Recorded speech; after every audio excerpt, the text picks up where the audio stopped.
السلام علیکم اسٹوڈنٹس، کیسے ہیں آپ سب لوگ؟ آج ہم لوگوں کا جو لیکچر کا ٹاپک ہے وہ ہے مقبول عام صحافت۔ پہلے ہم لوگوں نے فرسٹ چیپٹر کے لیکچرز کیے ہیں، پھر ہم نے سیکنڈ چیپٹر سٹارٹ کیا۔ اس میں ہم نے ابتدائی انگریزی اخبارات پڑھے ہیں، ابتدائی اردو اخبارات پڑھے ہیں۔ آج ہم مقبول عام صحافت کے بارے میں پڑھیں گے کہ مقبول عام صحافت کیا تھی۔ جب ہندوستان میں بر صغیر پاک و ہند میں جب صحافت کا آغاز ہوا تھا، انگریزی اخبارات نکلے، پھر اردو اخبارات۔ ایک اسپیسیفک ٹائم پہ جو حکومت تھی اس نے جو کاغذ ہوتا ہے، یعنی کہ کاغذ ہوگا تو اخبار پرنٹ ہوگا، تو کاغذ کے حصول کے اوپر بھی ٹیکس لگا دیا تھا، اشتہارات کے اوپر بھی ٹیکس لگا دیا تھا، یعنی کہ تو اس وقت اخباروں کی جو قیمت ہے وہ بہت زیادہ ہو گئی تھی۔ تو آپ کو پتہ ہی ہے کہ جو ایک چیز جس کی قیمت زیادہ ہوگی تو اس کو ایک سرٹین پاپولیشن ہی خرید سکتی ہے، ہر کسی کی ریچ میں نہیں ہوتی وہ چیز۔ اور جیسے ہی اس کی قیمت، ایک چیز کی قیمت کم ہوتی ہے، کوئی کم قیمت چیز مارکیٹ میں آتی ہے، تو وہ جتنی کم قیمت ہوگی اتنے ہی زیادہ لوگ اس کو خرید سکیں گے، ٹھیک ہے۔ ایسے یہی حالات اخبار کے ساتھ بھی ہوئے تھے۔ تو 19ویں صدی کے آخر میں کیا ہوا تھا، اخبارات پر ٹیکس ہٹا دیے گئے تھے، اور کاغذ کے جو محصول ہے اور اشتہارات ان سے بھی ٹیکس ختم کر دیے گئے تھے۔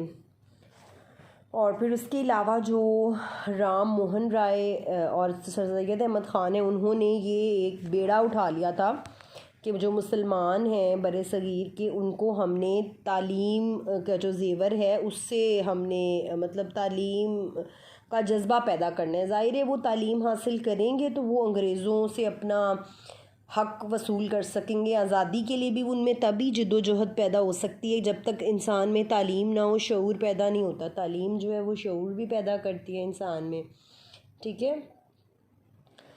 تو انقلاب اور علم کی روشنی کی وجہ سے لوگ قومی مسائل میں دلچسپی کا اظہار کرنے لگتے ہیں آہستہ آہستہ، ٹھیک ہے۔ جیسے جیسے ان میں وہ تعلیم حاصل کریں گے، ان میں شعور آئے گا، تو اس چیز کو اخبار کو بھی اس چیز کا ذریعہ بنایا تاکہ لوگ جو ہے، کیونکہ جب انگریزوں نے تسلط اپنا جما لیا تھا تو جو مسلمان تھے انہوں نے کیا کیا تھا کہ اپنے بچوں کو اسکولوں سے ہٹا لیا تھا کہ ہم جو اپنے بچے ہیں ان کو انگریزی تعلیم نہیں دلوائیں گے۔ سر سید احمد خان نے لوگوں کو سمجھایا تھا اپنی ریڈنگز کے ذریعے، کہ سب کو یہ بتایا تھا کہ جب تک ہم پڑھیں گے نہیں، ان کا مقابلہ نہیں کریں گے، تو وہ تو ہم پہ مسلط ہو جائیں گے اور ہمیں اپنا غلام بنا لیں گے۔ تو اس کے بعد اخبارات کی جب قیمتیں کم ہوئیں اور لوگ بھی شعور حاصل کرنے لگے، تو اس طرح اخبارات کی اشاعت میں خاطر خواہ اضافہ ہوا، اور مقبول عام جو صحافت ہے وہ مقبول عام کی سند حاصل کرنے لگی، یعنی کہ مقبول عام یعنی کہ بہت زیادہ مقبول ہونے لگی، عام لوگوں کے بھی ہاتھ میں اخبار آنے لگا۔ میں نے آپ کو پہلے بھی یہ اسپیسیفائی بات کی ہے کہ جب تک ایک چیز کی قیمت زیادہ ہوتی ہے، مہنگی چیز ہوتی ہے، تو وہ بہت ایک اسپیسیفک کلاس کے جو لوگ ہیں وہی اس کو خرید سکتے ہیں۔ تو جو ایک سستی چیز ہوتی ہے، نارمل رینج میں ہوتی ہے، جتنی چیز سستی ہوتی جائے گی اتنی اس کے کسٹمر زیادہ ہوتے جائیں گے۔ تو جدید صحافت اور مقبول عام جو صحافت تھی اس کی ابتدا اخبار عام اور پیسہ اخبار سے ہوئی۔ دس از ویری امپورٹنٹ ٹاپک، یہ آپ لوگوں نے بہت اچھی طرح تیار کرنا ہے، ٹھیک ہے۔ اب ہم اخبار عام کے بارے میں پڑھیں گے۔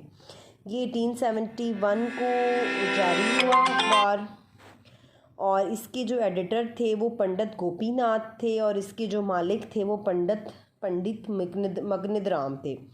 یہ پہلے بھی 2 اخبارات نکال چکے تھے، ایک ہمائے پنجاب اور دوسرا متر بلاس، لیکن ان دونوں اخباروں سے ان لوگوں کو بالکل بھی شہرت نہیں ملی تھی جتنی ان کو شہرت اخبار عام سے ملی تھی۔